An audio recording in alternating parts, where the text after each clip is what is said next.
Marié, avec Oui. la même femme. Vous êtes remarié avec Gladys, qui avait été votre troisième femme. Vous avez été marié combien de fois? 5 fois. Non, 4 fois. 5 fois? Je me suis remis.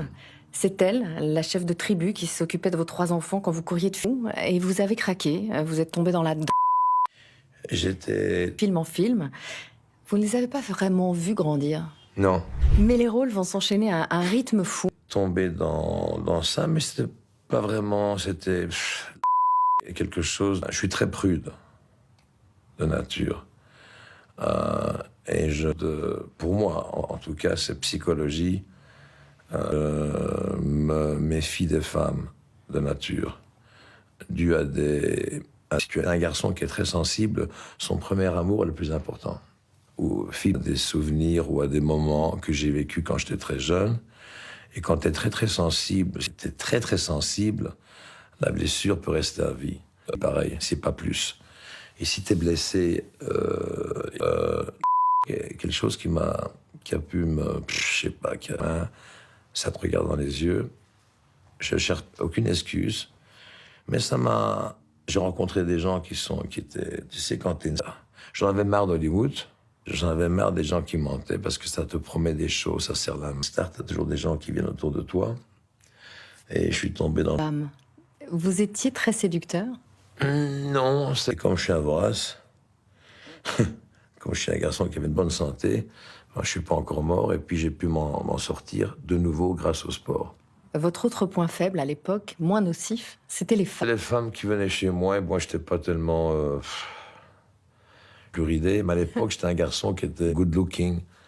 Alors panneau, mais pendant quelques années, j'étais un peu barjot, c'est-à-dire que je savais pas parler, enfin, j'étais pas tellement doué avec la... Je me rendais pas compte, maintenant c'est I'm an old fish.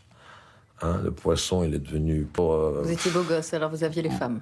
Ouais, même si je disais ça va. Troisième femme, c'est elle, la chef de tribu. Parole. Et les femmes, donc... et à l'époque, t'habites chez tes parents, le truc qu'on dit pas, quoi, à cette époque-là, et puis ça marchait. Et j'étais seul pendant 20 ans. Vous avez été marié combien de fois? 5 fois. Non, 4 fois. 5 fois? Je me suis remarié avec Oui. la même femme. Vous êtes remarié avec Gladys, qui avait été votre... Frère. Mais Nicolas, je l'ai pas vu grandir. Bianca, je l'ai pas vu grandir. Il y a mon père qui s'occupait de vos 3 enfants quand vous couriez de film en film. Vous ne les avez... qui m'a dit un jour, enfin qui a dit à mes enfants, écoute, quand ton père partira quelque part, tu seras fier. Mon père n'a pas été chauffeur de bus, il a pas ouvert un magasin de fruits et légumes, mais... Vous n'avez pas vraiment vu grandir?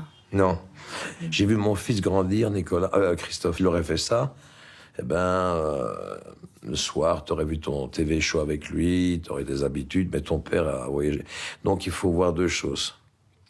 Puis, tu auras de l'argent et tu seras confortable avec ta vie, ou bien, c'était le TV show avec lui, ben, donc, c'est différent, quoi. Et c'est un regret? Pas du tout. Le personnage a du mal à exprimer ce qu'il ressent. Est-ce que ça vous ressemble? Ouais. Non. Alors, pas du tout. C'est là que votre vie rejoint un peu le film, Le Dernier Mercenaire. Vous ne connaissez pas votre fils. Et votre personnage... Moi, c'est dur pour moi de dire aux gens « I love you, I love you, I love you ». Quand on aime quelqu'un, tu peux dire à quelqu'un « je t'aime, j'adore ce que tu fais » et tout ça. C'est comme un chien. Enfin, ça parle pas un chien, même pas des sous-titres. Mais je veux dire par là que quand tu es honnête, c'est une vérité intérieure. Mais c'est quand même dur à dire. Surtout un fils ou une fille. Bon, mais c'est dur à dire. Et vous arrivez à leur dire maintenant, ils ont... Bon, très dur. Je sais pas pourquoi. Et pourtant, c'est bien de le dire. J'ai pu le dire récemment et ça a beaucoup changé mes enfants. 5-30 ans. Enfin, mon père, il me le dit, mais maintenant, il a 90 ans, mais c'est dur. Que ça explique que parfois, vous n'ayez pas trouvé vos mots? Non, dire. Cette anxiété que vous avez longtemps ressentie et cette difficulté à dire aux gens que vous les aimez, est-ce que... Non, les mots, c'est parce que j'essaye de... Voilà ce qui se passe avec les mots. J'ai tellement fait des films et j'ai tellement voyagé autour du monde. Alors c'est un mélange de tout. Parle ta langue maternelle, le flamand. Et quand je vais en TV, j'essaye de tout donner. Et mon père te dit, t'essayes de parler en français. S'il faut de ta gueule, parle flamand, je avec Flams. Ils vont rien comprendre. Tu fais un emmerde. Effort de parler français alors que tu parles mieux anglais. tu voyages dans le monde entier. Alors,